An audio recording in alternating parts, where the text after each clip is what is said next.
మా విగ్రహాన్ని అయితే మేము జాగ్రత్తగా ఆటోలోకి ఎక్కించేసాం. విగ్రహం తీసుకొస్తున్నామనే ఆనందంలో కొబ్బరికాయ కొనడం మర్చిపోయాం. ఎందుకు పుడతారో కూడా తెలియదండి మనుషులు. కొంతమంది బేసిక్ సెన్స్ ఉండదు మనుషుల దగ్గర. వర్షానికి షాపులు ఉంటాయో లేదో అనుకునే లోపు అక్కడ కొబ్బరికాయ దొరికింది. కాకపోతే 20 రూపాయలు 60 రూపాయలు అన్నాడు.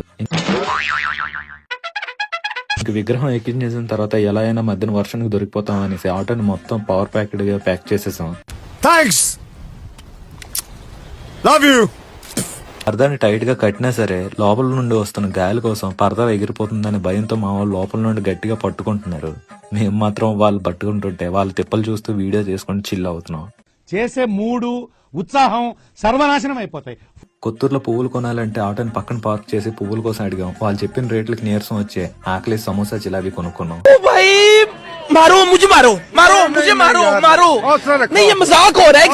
పువ్వులు దొరకవేమో అనుకున్నాం గానీ అనుకున్న రేట్లోనే దొరికాయి. ఆల్మోస్ట్ వెళ్ళిపోతున్నప్పుడు మా బావగాడు ఎండింగ్ లో కనిపించాడు. హాయిరా బావా అన్నందుకు చేతిలో సమోసా మింగాడు. ఇంకేం చేస్తాంలే అనుకునే అప్పటికే వేడి చల్లారుకున్న జిలాబీలతో హ్యాపీగా తినుకుంటూ అలా ముందుకు వచ్చేసాం. అయ్యా ఎలా అయినా వర్ణబ్రౌన్ నుండి తప్పించేసుకున్నారా బాబు అనుకునే లోపే మా వాడి ప్యాంట్ మా పెద్దనాన్న ఆటో టైర్ కి దొరికిపోయింది.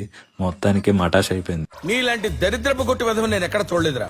మా వాడు హడావిడిగా బొమ్మను దించేద్దాం అంటున్నాడు గానీ దించే ముందు కొబ్బరికాయ కొట్టాలి, అది తెచ్చావాన్స్ అంటే కొబ్బరికాయ తేడం మర్చిపోయామని చెప్తున్నారు. నాకు ఇంట్రెస్ట్ పోయింది. విగ్రహం తెచ్చే లోపే పందిరి ముందు పందిరేసేస్తున్నారు మా వాళ్ళు. కొంచెం డెడికేషన్ ఎక్కువే అనుకోండి మా వాళ్ళకి. ఇటు పైకి ఎదవలాగా అంటారు కానీ సెంటిమెంట్స్ ఎక్కువ. సక్సెస్ఫుల్ గా కొబ్బరికాయ కొట్టేసిన తర్వాత బొమ్మను బయట పెడితే తుఫాన్ ఉంది కాబట్టి కొంచెం డేంజర్ అంటే మా వాడు మా ఇంట్లో పెట్టేద్దాం ఏం పర్లేదు అనేసరికి వాడు రూమ్ అంతా క్లీన్ చేసేసి బొమ్మను సేఫ్ గా లోపలికి తీసుకెళ్లి పెట్టేశాం. విగ్రహాన్ని అయితే ఏ డిస్టర్బెన్స్ లేకుండా హ్యాపీగా తెచ్చేసాం. ఇంక ఈవినింగ్ పందిరిలోనే కొంచెం ఎక్కువ పని ఉంటుంది. మళ్ళీ నెక్స్ట్ వ్లాగ్ లో కలుద్దాం. అంతవరకు బాయ్ బాయ్.